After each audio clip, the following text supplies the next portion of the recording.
Hello दोस्तों, welcome to the movie diaries. दोस्तों, आज की कहानी डियान फॉसी के जीवन पर आधारित एक सच्ची कहानी है, जो कि एक नेचरलिस्ट थी और साथ ही साथ एक प्रिमेटोलॉजिस्ट भी थी। फिल्म की शुरुआत अमेरिका के एक ऑडिटोरियम से होती है। साल है 1967। वहाँ पे शहर के मशहूर एंथ्रोपोलॉजिस्ट डॉक्टर लुइस लीकी ने एक सेमिनार कंडक्ट किया था। वहाँ वो अफ्रीका में ख़त्म होते सबसे पुरानी गोरिल्ला प्रजाति के प्रति चिंता व्यक्त करते हैं। वो और उनकी टीम मिलकर उसी पर रिसर्च कर रहे हैं। वहीं एक महिला भी आई थी, उसका नाम डियान है और वो पेशे से एक नेचरलिस्ट है जो लीकी से काफ़ी इंस्पायर है। लेक्चर ख़त्म होने के बाद डियान बाहर आती है। वो लीकी से मिलती है। वो बताती है, मैंने आपको कुछ दिन पहले एक लेटर लिखा था।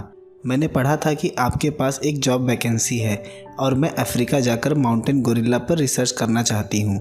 लीकी कहता है, मुझे याद नहीं, मुझे रोज़ हज़ारों लेटर्स आते हैं। डियान कहती है कि मैंने आपको 6 बार लेटर्स लिखे थे। वो बताती है कि मैं जानवरों से बहुत प्यार करती हूँ और मैंने प्रिवेंटरिनरी की 2 साल की ट्रेनिंग भी ली है। लीकी कहता है, मैं इस बारे में विचार करूँगा। डियान इस पर नाराज़ हो जाती है। वो कहती है, आप कब तक विचार करते रहोगे? जब सारे गोरिल्लास ख़त्म हो जाएंगे क्या तब तक? मुझे एक मौका दीजिए। लीकी उसकी बात से काफ़ी प्रभावित होता है और उसे जॉब दे देता है। कुछ दिनों बाद हम देखते हैं डियान कॉन्गो आ गई है, जो कि सेंट्रल अफ्रीका का एक राज्य है। वहाँ वो लीकी से मिलती है, जहाँ उस वक्त कॉन्गो में सिविल वॉर चल रहा था। वहाँ लीकी उसे विलेज के एक शख्स से मिलवाता है जो कि एनिमल ट्रैकर है। उसका नाम सिम्बाग्रे है। वो गोरिल्लास को ट्रैक करने में डियान की मदद करेगा। डियान वहाँ मार्केट से अपने लिए काफ़ी राशन ले लेती है। लीकी बताता है कि जंगल के बीचों बीच एक कैबिन है, तुम्हें वहाँ सेटल होना है और वहीं अपनी रिसर्च करनी है। लीकी उसका सारा सामान गाड़ी के पीछे रख देता है और बताता है कि तुम्हें ये गाड़ी ड्राइव कैसे करनी है। डियान काफ़ी कंफ्यूज हो जाती है क्योंकि उसे लगा था लीकी भी उसके साथ आ रहा है, पर वो बताता है कि मेरा काम तंजानिया में चालू है, मुझे तुमसे वीकली रिपोर्ट चाहिए। लीकी वहाँ से चला जाता है। डियान अपने कैबिन की तरफ निकल जाती है। पहाड़ी रास्ते काफ़ी ऊबड़ खाबड़ थे और सफ़र काफ़ी लंबा था। आधी दूरी वो जीप से तय करते हैं और बाकी का सफ़र सिम्बाग्रे बताता है कि उन्हें पैदल तय करना होगा। डियान काफ़ी थक गई थी क्योंकि वो अमेरिका से 35 घंटों का सफ़र प्लेन से तय करके आई थी और फिर यहाँ का सफ़र उसने ज़रा सा रेस्ट नहीं किया था। आखिरकार लंबे सफ़र के बाद वो शाम कैबिन तक पहुँच जाते हैं। उस कैबिन को देख डियान के चेहरे पर एक खुशी आ जाती है। सिम्बाग्रे के साथ बाकी विलेजर्स जो आए थे वो कैबिन के बाहर अपना टेंट लगा लेते हैं। रात हम देखते हैं डियान कैबिन में बैठी अपने रिसर्च पर काम कर रही होती है।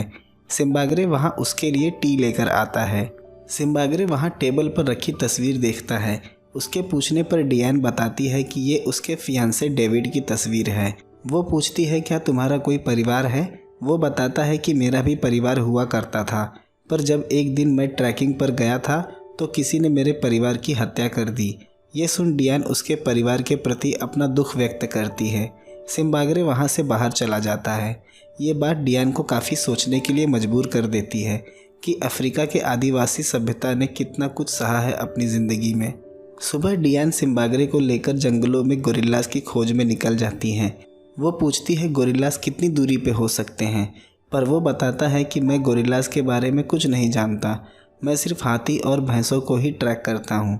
इस बात पर डियान काफ़ी गुस्सा हो जाती है क्योंकि ट्रैकिंग करते करते उन्हें 5 घंटे का वक्त बीत गया था और उन्हें अभी तक गोरिल्लास का एक भी झुंड नहीं दिखा था। डियान कहती है कि ये बात तुम अभी मुझे बता रहे हो। सिम्बाग्रे कहता है, हमारे बातों के बीच कोई मिसकम्युनिकेशन हो गई थी। डियान निराश होकर वापस कैबिन लौट जाती है। हम देखते हैं हफ्ते बीत चुके हैं। वो डॉक्टर लीकी को रिपोर्ट टाइप कर रही है। वो बताती है कि सिम्बाग्रे और मैं मिलकर गोरिल्लास को ट्रैक करने की हर कोशिश कर रहे हैं। हमें थोड़ा बहुत प्रोग्रेस मिला है, पर मैंने अभी भी उम्मीद नहीं छोड़ी है। 1 महीने बाद डियान को लीकी का जवाबी लेटर मिलता है। वो कहता है कि गोरिल्लास की प्रजाति बड़ी तेज़ी से इस दुनिया से समाप्त हो रही है और इसका रीज़न तुम्हें पता लगाना होगा। डियान काफ़ी निराश बैठी होती है क्योंकि उसे अभी तक कोई सफलता नहीं मिली थी। दूसरे दिन ट्रैकिंग करते वक्त उन्हें गोरिल्ला के पैरों का निशान दिखता है। वो काफ़ी फ्रेश था। उन्हें पता चल जाता है, हो ना हो गोरिल्लास का झुंड यही आसपास है। वो दोनों और भीतर जाते हैं। वहाँ उन्हें गोरिल्ला की मादा प्रजाति दिखती है। जो अपने दोनों बच्चों के साथ जा रही है। वहाँ और भी गोरिल्लास थे। डियान के चेहरे पर एक मुस्कान आ जाती है। वो लीकी को लेटर टाइप करती है कि उन्हें गोरिल्ला का झुंड मिल गया है। दूसरे दिन जब वो फिर से उस जगह जाते हैं तो एक गोरिल्ला उन्हें देख लेता है और उनके पीछे लग जाता है। वो दोनों भागने लगते हैं। भागते वक्त डियान फिसलकर ढलान से नीचे गिर जाती है, पर सिम्बा ग्रे उसे बचा लेता है और वो दोनों कैबिन के पास आ जाते हैं। डियान देखती है उसके कैबिन के पास कुछ कोंगोलीज सोल्जर्स हैं। वो कैबिन से सामान निकालकर फेंक रहे थे और बाहर जो ट्राइब्स का टेंट लगा था उनको उखाड़ दिया था। डियान उन्हें रुकने के लिए कहती है, पर वो उसकी नहीं सुनते। वो सब दूसरी भाषा में बात कर रहे थे। डियान के पूछने पर सिम्बा ग्रे बताता है ये लोग वाइट लोगों को नहीं पसंद करते। वो उन्हें अपना वर्क परमिट दिखाती है, पर वो उसकी नहीं सुनते। वो डियान को एक जासूस कहते हैं और उसे अपने साथ जीप में बिठा लेते हैं। सिम्बा ग्रे वहाँ से भागने लगता है। डियान उससे कहती है कि वो रोज़ कार के यहाँ उसे मिलेगी। वो डियान को सारे रिफ्यूजीज़ के साथ बॉर्डर पर छोड़ देते हैं। वो वहाँ से रॉस कार के यहाँ निकल जाती है। वो लीकी को लेटर के ज़रिए बताती है कि हमें कॉन्गो से निकाल दिया गया है। मेरे सारे रिसर्च तबाह हो गए। मैं 2 दिनों में रॉस कार प्लांटेशन पहुँच जाऊँगी। रॉस कार एक अमेरिकन मानवतावादी महिला थी जो कॉन्गो सिविल वॉर से निकाले जाने वाले अमेरिकन रिफ्यूजीज़ को आसरा देती थी। 2 दिनों बाद डियान वहाँ पहुँच जाती है। वो सिम्बा ग्रे को वहाँ देख खुश हो जाती है। रोज़ डियान को भीतर ले जाती है। सुबह हम देखते हैं कि डियान लीकी को रिज़ाइन लेटर लिख रही है। अब वो अपना रिसर्च छोड़कर अमेरिका लौट रही थी। ये सुन सिम्बा ग्रे काफ़ी दुखी हो जाता है। डियान उससे कहती है जब मेरी जॉब नहीं है तो मैं तुम्हें कैसे काम पर रख सकती हूँ। अब डियान ने अमेरिका वापस लौटने का पूरा मन बना लिया था। दूसरे दिन हम रोज़ और डियान को गार्डनिंग करते देखते हैं। डियान सामने दूर पहाड़ों को देखती है। उसके पूछने पर रॉस बताती है वो माउंटेन कोंगोलीज साइड में ही आते हैं और अब बॉर्डर बंद हो चुका है। डियान कहती है कि गोरिल्लास को किसी बॉर्डर की ज़रूरत नहीं पड़ती और ना ही किसी पासपोर्ट की। वो कहती है मुझे जल्दी ही रिज़ाइन लेटर को लीकी के पास जाने से रोकना होगा, पर वो देखती है रिज़ाइन लेटर रोज़ ने भेजा ही नहीं था। इस बार हम देखते हैं डियान और सिम्बा ग्रे बाकी लोगों के साथ अपना टेंट रवांडा माउंटेन पर लगाते हैं, क्योंकि वहाँ कोई सिविल वॉर नहीं था। उन्होंने वहाँ भी एक गोरिल्ला ग्रुप का पता लगा लिया था। डियान उन गोरिल्लास के साथ वक्त बिताने लगी थी और उन पर रिसर्च करती थी। वो गोरिल्लास से डियान को कोई खतरा नहीं था। वो अपनी रिसर्च की हर एक रिपोर्ट डॉक्टर लीकी को भेजा करती थी। डियान ने धीरे धीरे वहाँ अपना एक कैबिन भी तैयार कर लिया था। वहाँ एक बतवा नामक आदिवासी सभ्यता रहा करती थी। दूसरे दिन डियान मार्केट में सामान लेने आती है। तभी एक बूढ़ी महिला उसके पास आती है। उसके हाथ में एक कपड़ा था। उसमें उसने गोरिल्ला का कटा हुआ हाथ छिपाया था। वो डियान को हाथ बेचने की कोशिश करती है, पर डियान उससे पूछती है कि तुम्हें ये हाथ कहाँ से मिला, पर वो महिला उसे समझ नहीं पाती। वो महिला वहाँ से भाग जाती है। दूसरे दिन डियान देखती है बतवा लोगों ने जंगलों में जानवरों के लिए काफ़ी ट्रैप बनाकर रखा है। उस ट्रैप में एक हिरन का बच्चा गिर जाता है, पर डियान देखती है उसकी सांसें चल रही हैं और वो कुछ देर में मर जाएगा। इसीलिए वो अपनी गन से उसे शूट कर देती है, क्योंकि उसकी तड़प डियान से देखी नहीं जा रही थी। पर वो काफ़ी दुखी हो जाती है। बतवा लोगों के लिए डियान के मन में नफरत आ गई थी। वो हर पेड़ पर लाल नेल पॉलिश से एक लड़की की आकृति बनाती है, क्योंकि बतवा लोगों का मानना था कि लाल कलर के बाल किसी डायन के होते हैं। ये बात सिम्बा ग्रे ने उसे बताई थी। हम देखते हैं डियान अपना अधिकतर वक्त गोरिल्लास के साथ बिताया करती थी। उसे उनके साथ काफ़ी अच्छा लगता था और अब गोरिल्लास भी उससे काफ़ी घुल मिल गए थे। वो उनके हर हरकतों को एक किताब में लिखती। वो किस तरह से चलते हैं और आपस में किस तरह से कम्युनिकेट करते हैं और उनकी उंगलियां किस तरह से काम करती है। वहाँ एक मादा गोरिल्ला थी। उसका नाम डियान डिजिट रख देती है। वो उन सभी रिपोर्ट्स को लीकी को भेजती थी। अपने काम से डियान ने अंतर्राष्ट्रीय स्तर पर काफ़ी प्रसिद्धि हासिल कर ली थी। डियान का गोरिल्लास के प्रति इतना प्यार देख सिम्बा ग्रे को काफ़ी खुशी होती है। डियान उनकी आवाज़ रिकॉर्ड कर लाती और उनकी तरह कम्युनिकेट करने की कोशिश करती, उनकी आवाज़ और उनकी बॉडी लैंग्वेज। रात वो कैबिन में होती है, तभी वहाँ एक शख्स आता है। वो अपना नाम बॉब कैम्पबेल बताता है। बॉब बताता है कि मैं एक नेशनल जियोग्राफिक फ़ोटोग्राफ़र हूँ। मैं गोरिल्लास के पिक्चर्स क्लिक करने आया हूँ। नेशनल जियोग्राफिक डियान के रिसर्च को फंड करना चाहती है। वो उसके काम से काफ़ी इम्प्रेस है। डियान पूछती है क्या तुम्हारा जानवरों को लेकर कोई एक्सपीरियंस है।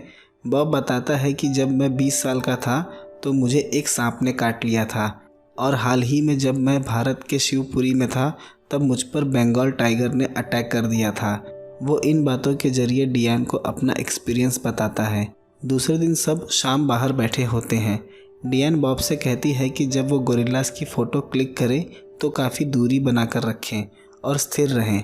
वो नहीं चाहती थी कि गोरिल्लास उसे वहाँ देख बेकाबू हो जाए और वो उनसे ज़्यादा आई कांटेक्ट न बनाए। बॉब उसकी बात समझ जाता है। डियान को बॉब की बातें काफ़ी अच्छी लगने लगी थी। सिम्बाग्रे डियान से कहता है कहीं वो बॉब को पसंद तो नहीं करने लग गई। वो उसकी बात पर मुस्कुराकर वहाँ से चली जाती है। दूसरे दिन वो दोनों गोरिल्लास के पास जाते हैं। डियान उनके पास बैठी होती है और बॉब दूर से अपने कैमरे में सब रिकॉर्ड कर रहा होता है। फिर डियान डिजिट के पास जाकर बैठती है। डिजिट भी उसके पास आकर बैठ जाता है। डियान लेट जाती है और अपना हाथ आगे रख देती है। डिजिट उसके हाथों में अपना हाथ रखता है, जैसे वो डियान को अब पहचानने लगा था। इस दृश्य को देख बॉब काफ़ी दंग रह जाता है।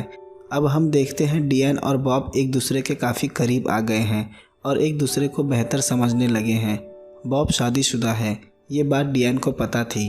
बॉब कहता है क्या इससे कोई फ़र्क पड़ता है। अब वो दोनों गोरिल्लास के साथ एक साथ वक्त बिताने लगे थे। हम देखते हैं बॉब कुछ दिनों के लिए नैरोबी जा रहा है। डियान के पूछने पर वो बताता है वो वहाँ अपनी वाइफ से मिलने जा रहा है। डियान उसे दुखी मन से अलविदा कहती है क्योंकि अब वो बॉब से प्यार करने लगी थी। जब डियान मार्केट से कैबिन की तरफ आती है तो उसे जंगल से गोरिल्ला के चिल्लाने की आवाज़ आती है। वो भागकर जाती है। वो देखती है काफ़ी गोरिल्लास की लाशें गिरी हैं और कोई उनका सर काट कर लेकर चला गया है। वो बतवा शिकारी थे। वो सबके सर लेकर भागने लगते हैं।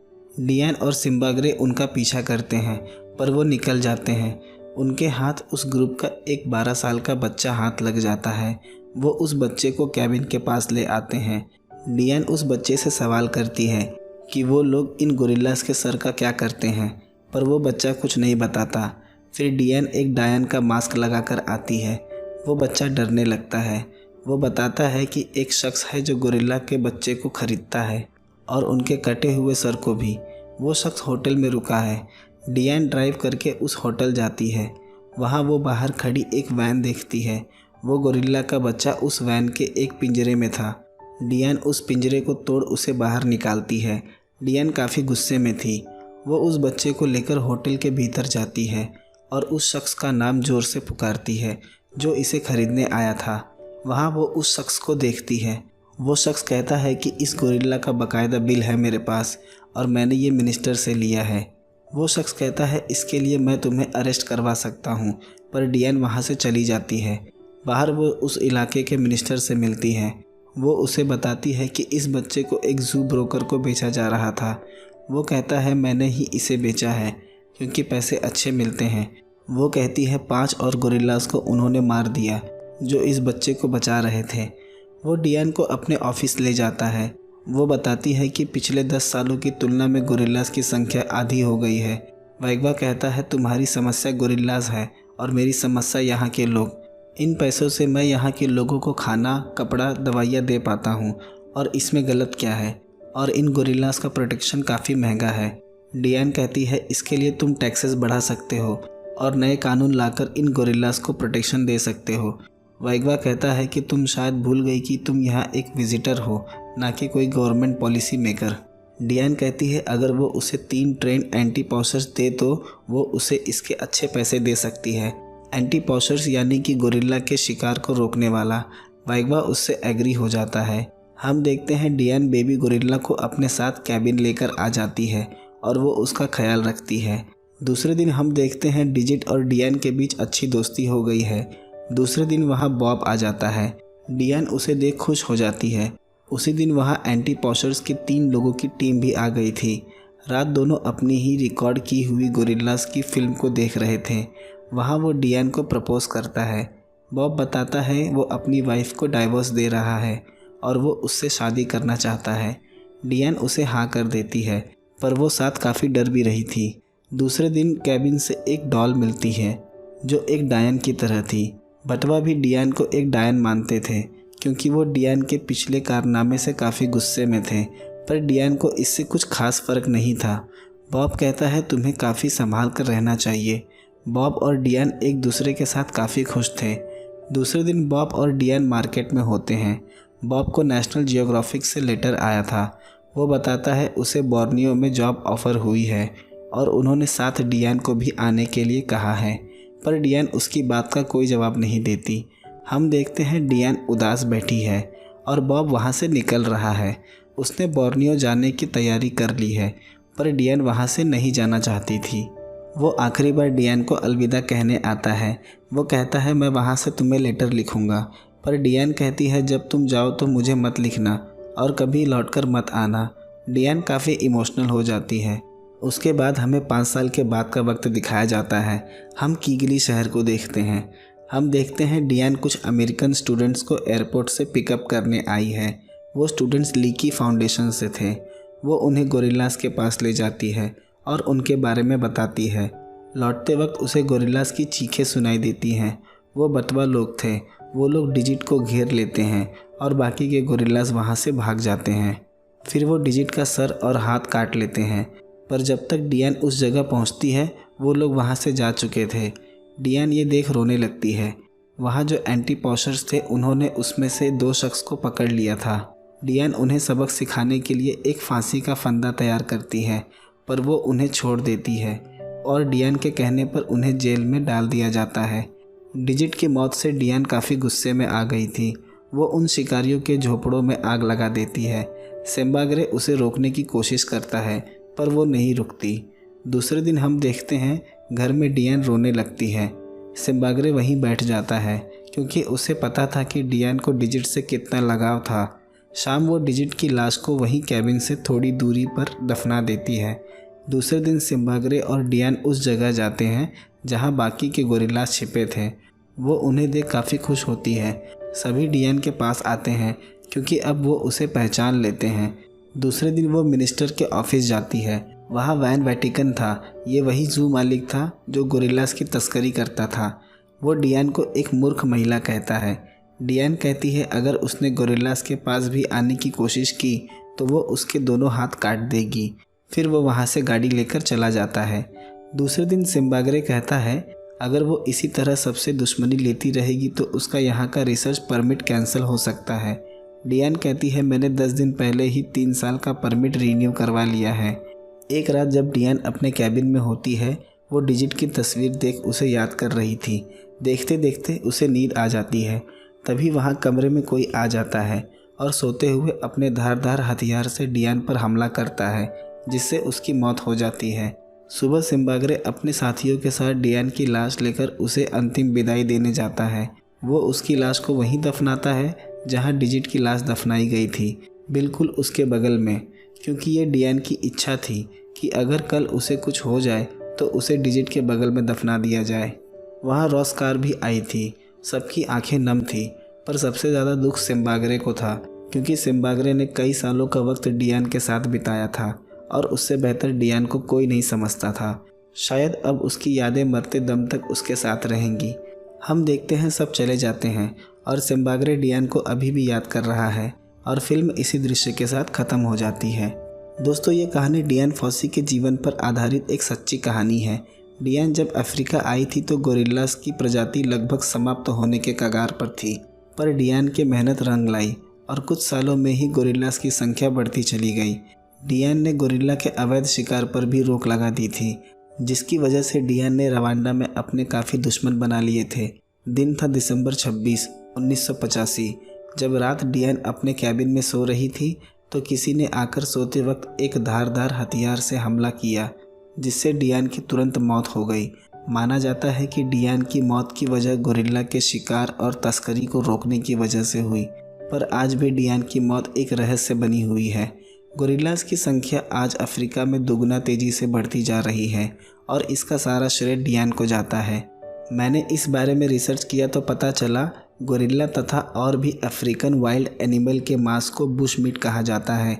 बुश मीट का कमर्शियल ट्रेड जो पूरे पश्चिम और मध्य अफ्रीका में होता है, जो आज गोरिल्ला के लिए बड़ा खतरा है। मुख्य रूप से शहरी केंद्रों में मांस की उच्च अमंग की आपूर्ति के लिए गोरिल्लास को मारा जा रहा है। बुश मीट का उपयोग मेडिसिन बनाने में भी किया जाता है। गोरिल्ला का अवैध शिकार का एक मुख्य कारण उन्हें विदेशों में अमीर लोगों को बेचने के लिए है, जो पालतू जानवरों के मालिक हैं। विदेशों में माउंटेन गोरिल्ला बेचकर स्थानीय लोगों को बहुत पैसा मिलता है।